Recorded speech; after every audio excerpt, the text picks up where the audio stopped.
Always great catching with my next guest, the number 4 ranked bantamweight Cory Sandhagen, who's looking very cozy right now here in his home in Colorado. Cory, how you doing, man? Yeah, I'm doing good. How are you? I'm doing awesome.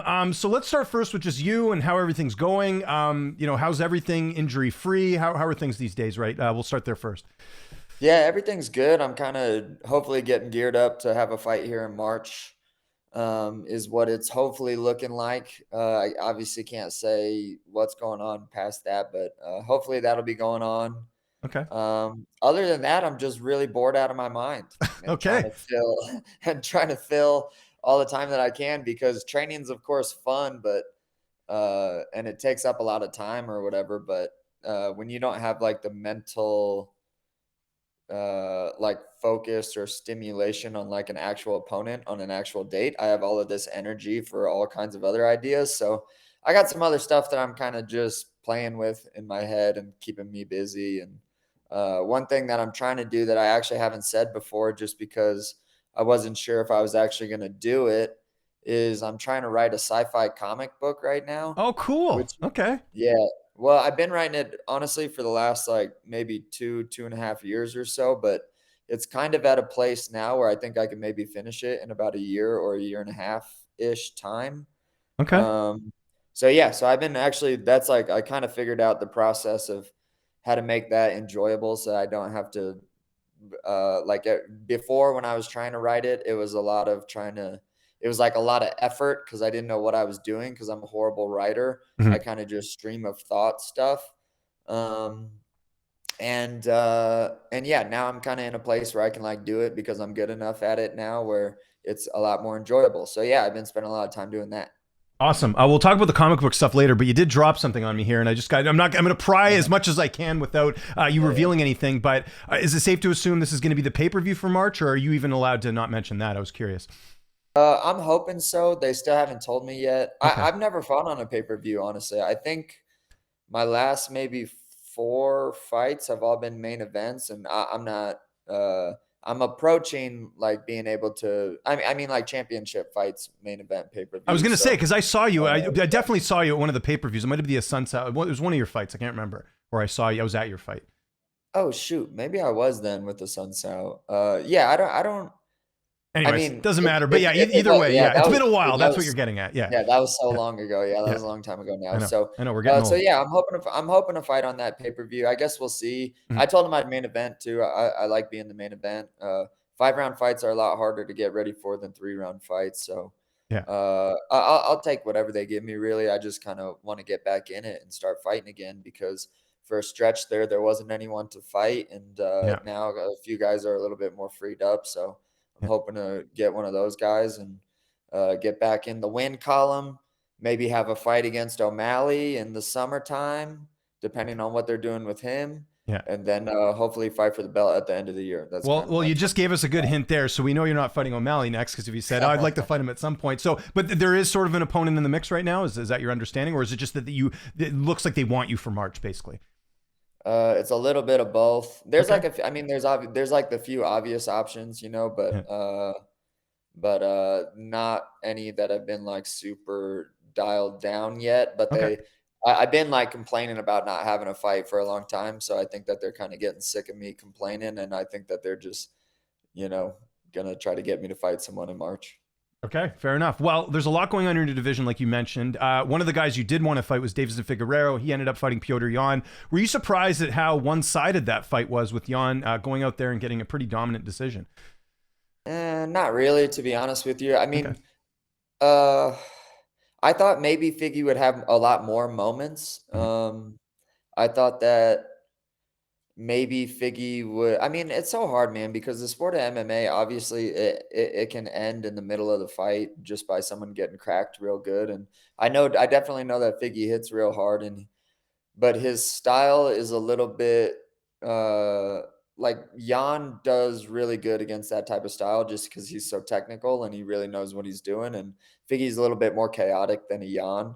And if you're gonna beat Jan, you got to do it on the technical end. You can't be chaotic. Just like how if you're gonna beat me, you can't do it on like the chaotic end of things. You have to do it on like the technical end of stuff because like technical guys who have been around for a really long time are used to it. technical guys that aren't used to chaos, they struggle a little bit like early in their careers. But once you kind of have that look a few times, it's a fairly doable task for the most part. But yeah, I don't know, man. The sport of MMA is so hard because no matter who you think is going to win and you'd bet the house on it, there's always an option of them getting knocked out or them getting submitted by something that would never happen in a million years on any other night, but that happens in MMA. So yeah, no, fair enough. Are you a little bit disappointed though? Because I know you wanted that fight, but it seems like he's probably going back down to flyweight, is my understanding. He wants to try his hand again at the title with the fact that Pantoja's the champ.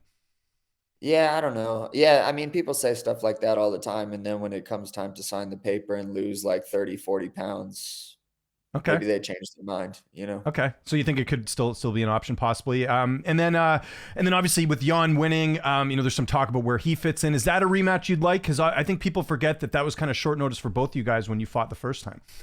Oh man, I would love to fight Yan again. That's definitely one. I mean, me and Yan are both fairly young in the sport. Yeah. And I don't really see either one of us going anywhere like outside the top 5 anytime soon. So, yeah, Yan would be one that I definitely get back. Yan was one that I was really trying to push for. And who knows, maybe it still will be Yan. I don't know, but, I'm really, because again, they haven't really like told me, but yeah, I mean, Jan's one that I really, really want to get back. I really want to have a full camp for Yan. I really want to just fight someone who I'm a really big fan of and, see who's made the most improvements in the last couple of years. That would be like a nice little, science experiment to see how good I've gotten in the last couple of years. Yeah, I agree. And let me ask you this, going to put you on the spot here. If you had the choice between fighting Yan and avenging that loss or fighting O'Malley, which one would you choose? Ooh. Yeah, that's the tough questions right off the bat. Yeah, that's a good question, James. You know what? To be honest, I'd probably avenge the loss to Yan. Like, look at that. I think okay, awesome. I think O'Malley's very good, and that's one that the fans definitely want to see. Yeah. And it would be definitely a challenging fight, but I think that Yan would be very cool to fight again.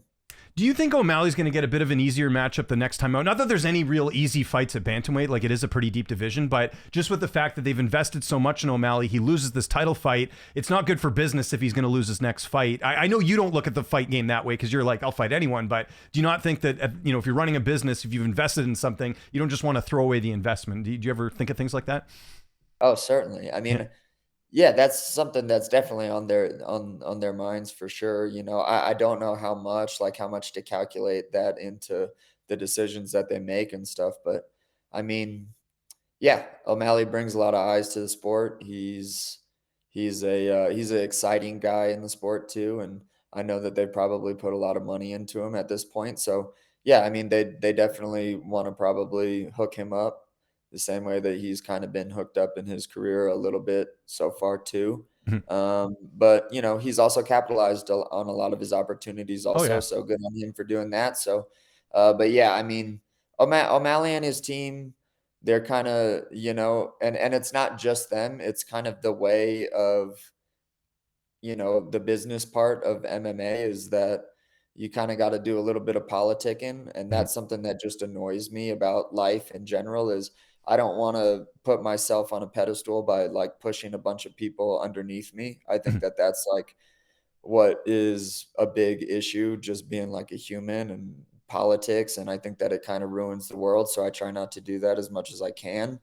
But yeah, I mean, that's the way that they kind of do things, and O'Malley has even said that a little bit where he's kind of like he's like, no, you take the easiest guy for the most amount of money. And that's just not the way that I see stuff, but that's okay. That's like their path and their value system and stuff like that. I'm not going to act like mine is more righteous or, whatever. Yeah, no, we know where you're coming from, Cory. Yeah, absolutely. Yeah, I just live in a different way. Yeah, no, I agree. One other fight I wanted to ask you about that we had recently, because there's a lot of controversy behind it, was the Mario Bautista and Jose Aldo fight. Of course, Bautista winning the fight. Some people felt like it should have gone the other way, and fans obviously weren't happy about how Bautista won the fight. What do you make of that whole situation? Because I know you got criticized a bit for your fight with Rob Font, not realizing that you were injured. And at the same time, I kind of look at Bautista's side, and it's like, well, if he goes out there and takes a risk and gets knocked out, then the fans would say he was terrible. So you really can't win with the fans, right? Yeah, that's a tough one. Here's the thing. that I would say to Bautista or anyone else in the position is it's not enough to win anymore. Right. You know, like I beat Rob Font pretty, like one-sidedly. I had an injury, but it wasn't enough. It, Mhm. it wasn't enough to get me a title shot because it was like boring. Mhm.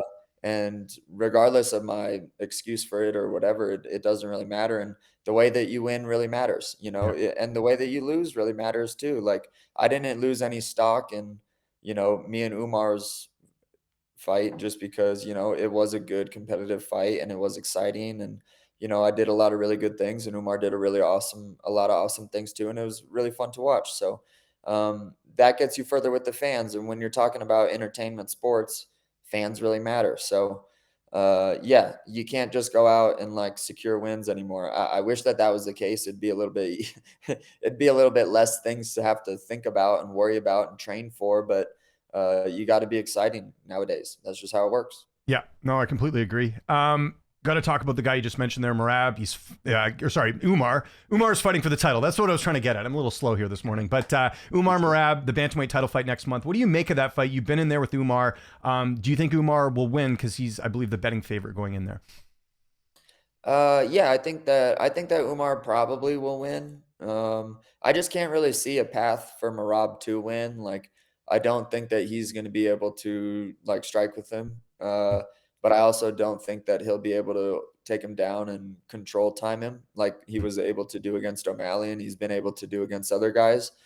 So I mean, I just don't really see a path to success for Merab. I think that Umar is likely going to defend a lot of those shots, keep it in the striking realm, and then just kind of Umar's a sniper, man. Like people don't really realize how fast that guy is and how good he is and how his kicks come out of nowhere. And fighting a guy like Merab will be a good opportunity for him to show off a little bit. And I also kind of just because Merab's been talking a little bit of shit, I kind of want to watch Merab get served up a little bit by Mhm. uh, by a guy who wasn't is supposed to be a wrestler but wasn't able to wrestle me. But Merab's like still saying that I was a gift and stuff. So I'm on Team Umar now. Okay, I fair used enough. to be nice to Merab. I used to be nice to Merab. That's why I hurt so bad when he started talking so much shit. But Yeah. like I said, you in the sport, you push people down, you don't lift people up, and that's the way that the sport kind of operates. So I don't take it personally, but I do, Merab. But I Yeah. do. Okay. Fair enough. Well, I was going to ask you about that because I think the fans have turned on Merab because of, Merab got all this goodwill with the skits and everything leading into his, the fight with O'Malley, and I think all that's gone with this whole thing with Umar, where he, is saying I'm gonna fight Petr Yan. I want the rematch with O'Malley, and I understand part of what Merab's saying in the sense that he did have a harder road to get to the title than maybe Merab or than Umar did, and that's no disrespect to you, by the way. It's just that if you look at fighters that get title shots, usually it's a couple ranked wins, right? He only has the one ranked win over you. But what did you make of that? Because it seems like Merab is like we haven't really seen him this emotional going into a fight where he's constantly talking about Umar and how he doesn't deserve it. And then they book the fight. And then he's saying too that I know there's some other comment about he might not show up to the fight if Umar doesn't apologize. Like, what do you make of that whole thing? Do you see all that stuff? Yeah, I mean, Merab's he's kind of acting a little ridiculous, Mhm. like he's just acting ridiculous. Like here's the thing of what I believe the fans are like. Okay, there's obviously a lot of types of fans. Okay, but I think that what the fans want the most, what they want us to be the most, are fearless competitors who are not afraid to go out and fight and put their lives on the line. And whoever it is in front of them, they believe that they can win. Mhm. That's what I think the fan, like deep down in their heart, really wants. They want to be inspired. There's nothing inspiring about being like, no, I don't want to fight this guy for this reason, and then, or I want this guy because I already beat this guy, or like people are not stupid. They pick up on those things, and I just think that that's like my personal belief is that the fans really want people that are going to go out, fight like hell, be entertaining, and they want them to be fearless and inspiring and like go up against the odds of regardless of what type of matchup people are saying or whatever. That person believes in themselves, and I think that that's a very inspiring way to go about doing things. And more than the feeling of being entertained is a good feeling. I think that what's a better feeling is being inspired. And I try to induce that in other people, and I think that that's like truly what people are looking for in professional athletics and in especially the sport of MMA. Couple other names in your division that we haven't heard a ton from. Did you see Dominck Cruz says he's going to come back and have another fight? Do you think he actually does? Because it's been a few years since we've seen him in the octagon. I don't know. I think that it would be, yeah, I think that he will. One, Dom's a gamer too, which I've always like really respected that about Cruz. Yeah, I think that he'll definitely come back. I think that I don't know who it's going to be against. My guess is it's not going to be like a mega fight by any means. Yeah, I think it'd be really cool to watch him and Aldo fight. That's the fight I'm thinking. I mean, I think it makes so much sense right now with those two. Like they I don't know why that fight hasn't been made. Yeah. Maybe it's in the works. I don't know, but yeah. Yeah, I mean, I would love to watch Cruz fight again. I've always said time and time again and sung him praises. He was one of the first guys that that got me really into the sport, and I think that it would be cool to have him go out with one last fight and just to pay him that respect, but also at the same time entering into a training camp after not being in one for that many years is not an easy task, and staying injury free through something like that also not an easy task when you've been out of it for a little bit. But I don't know, maybe he's been training a lot. I'm not really sure about his situation. Do you think Henry Cejudo fights again? We've been hearing maybe he's going to drop to flyweight, and we haven't seen him fight since his last fight, right?